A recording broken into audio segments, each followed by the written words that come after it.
When I started learning about Chinese medicine, I realized there was a real creative opportunity there, and a way to blend artistry and science in a way that I hadn't been exposed to before. And that's exactly what I've found in studying Chinese medicine, is that opportunity to draw from natural principles, like we think of as science, and combining that with self-cultivation and a certain creative process in order to apply the medicine to clinical practice. So studying Chinese medicine for me has been a real test in patience, but also an incredible journey of learning, steeping in a different culture, right? Because when you study Chinese medicine, you end up actually studying a whole different way of looking at reality and nature, which has a lot of fruit outside of school, right? So you start to see things in the world as it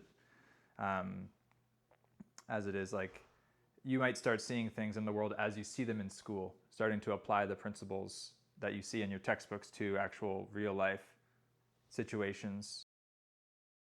Studying the field of Chinese medicine has been a journey in experiencing a whole different way of looking at the world and looking at medicine.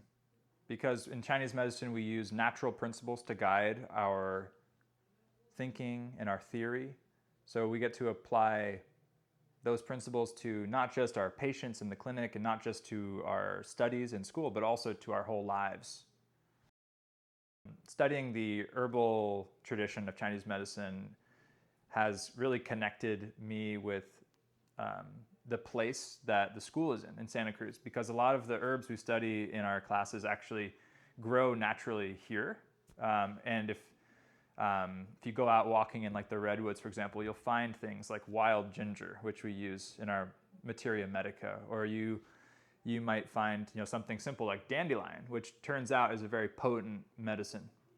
And so studying Chinese medicine is really, actually, it's more like studying reality, studying nature. Studying nature. I think the impact of TCM in the West is still very early.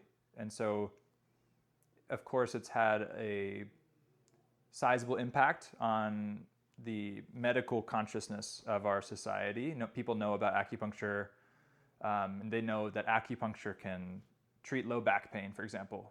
Or maybe some people know that acupuncture can help with sleep.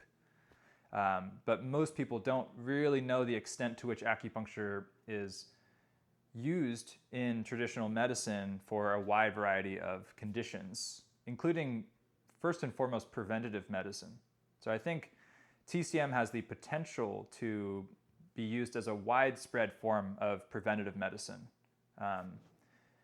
And I think this has been the case in China for thousands of years. So it's hard to say about currently how it's impacting our society, but definitely at the moment, acupuncture and Chinese medicine as a whole is at a certain tipping point where there's a big appetite for our medicine in the society, but there's a question of what it is. And that's a lot of what we're doing at Five Branches, is almost defining what Chinese medicine is to a certain degree.